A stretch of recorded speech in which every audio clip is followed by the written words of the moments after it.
देखा कि रमजान में कुरान को शवाफी के यहाँ देखकर पढ़ने से नमाज नहीं छूटती।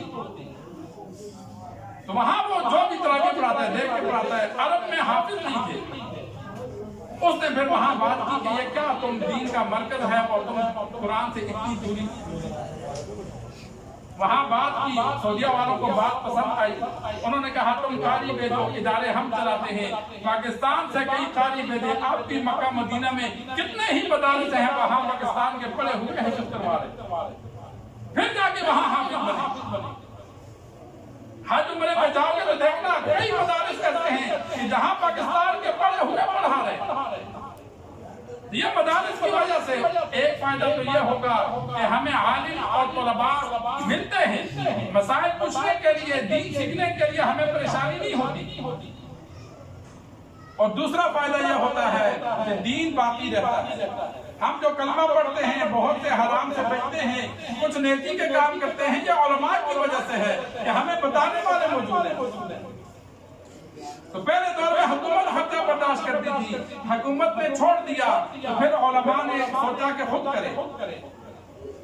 इब्तिदाई दिनों में यह होता था कि मौलवी जहां बैठ जाता, जिस मस्जिद में तलबा आके पढ़ते, खाना दे सकता तो ठीक है, ना दे सकता तो कहता मैं नहीं दे सकता, जाओ। हिंदुस्तान में कई उलमा के वाक़यात मौजूद हैं कि मोहल्ले में जितने घर होते थे उतने तालिब इल्म होते थे, हर घर वाला एक तालिब इल्म को खाना देता था।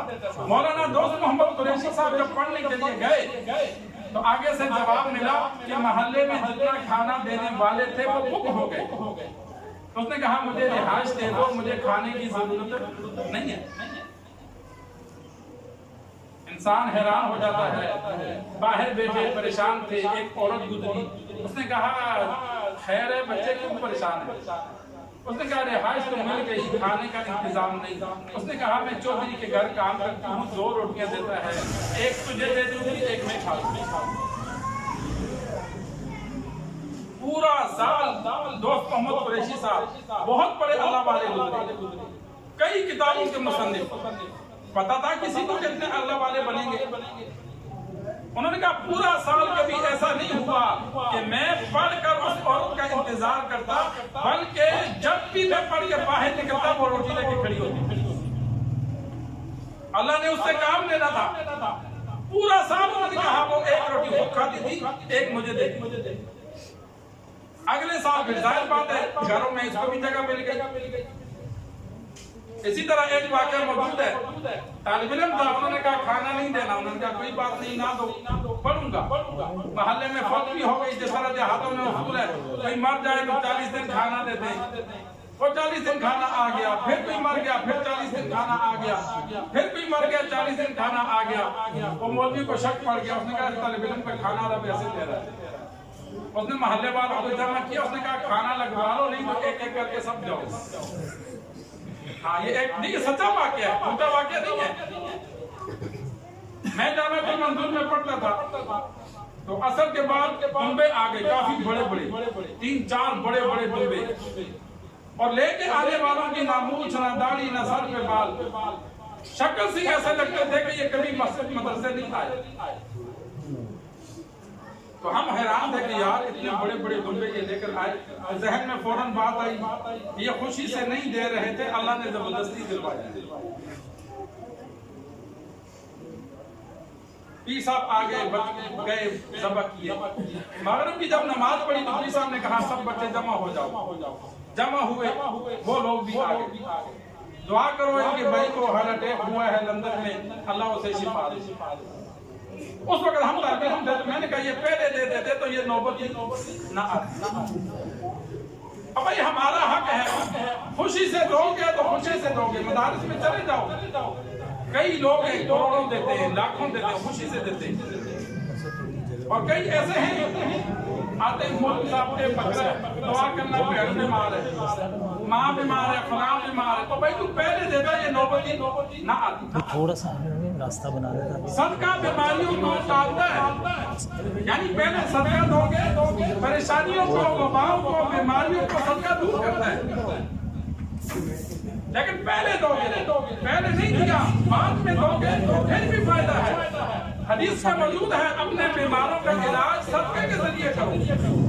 हम पहले मस्जिद नहीं जाते, पहले सारे देखे खाने के बाद जब वो मरने लगते हैं ना फिर आते मौलवी के पास, मौलवी साहब दुआ करना, बंदा सीरियस है नहीं, बीमार हो तो पहला काम अल्लाह से दुआ, या अल्लाह ये बीमारी है तो शिफा दे। दूसरा काम सदका करे, या अल्लाह इस सदके के सदके इस बीमार को या मुझे या बच्चे को तो शिफा दे। फिर तीसरा काम यह है कि बंदा इलाज करवाए। जब ऐसा करोगे तो अल्लाह इलाज में भी आसानी पैदा करता है और शिफा भी अल्लाह जल्द अता फरमाता है। हम ऐसा नहीं करते, हम अल्लाह के पास आखिर में जाते हैं, पहले ना दुआ करते हैं ना सदका करते हैं। जब देखते हैं कि अब मर्ज बिगड़ गया, अब बचने के चांस नहीं है, फिर करेंगे दुआ करो, दुआ का काम पहले। मुफ्ती ज़फ़र अली खान साहब का वाक़या मौजूद है, जो बड़े होते हैं उनके घर के ताल्लुकात उनसे मख्फी रखे जाते हैं कि वो दीन का काम करते हैं, परेशान ना हो। बेटी इतनी शदीद बीमार हुई, जब देखा कि 3 दिन में मर जाएगी, फिर बीवी ने बताया, मुफ्ती साहब बताना तो नहीं था, लेकिन डॉक्टरों ने जवाब दे दिया बच्ची सूख के बस खत्म होने वाली है। उसने अपने कपड़े जेवर सब सदका भी कर दिया कि मैं तो मरने वाली हूँ, चलो जो कुछ है अपनी जिंदगी में दे दो, चलो आप बाप हैं इसलिए आपको बता दिया। तो मुफ्ती ज़फ़र अली खान साहब कहते हैं रात को कितने नफल पड़े? 20। हम 20 तरावियां नहीं पढ़ते जो साल बाद हम अल्लाह के आगे जब रोना है तो अंदर ही चला 1-2 नफल नहीं कहा, मैंने 20 नफल पढ़े।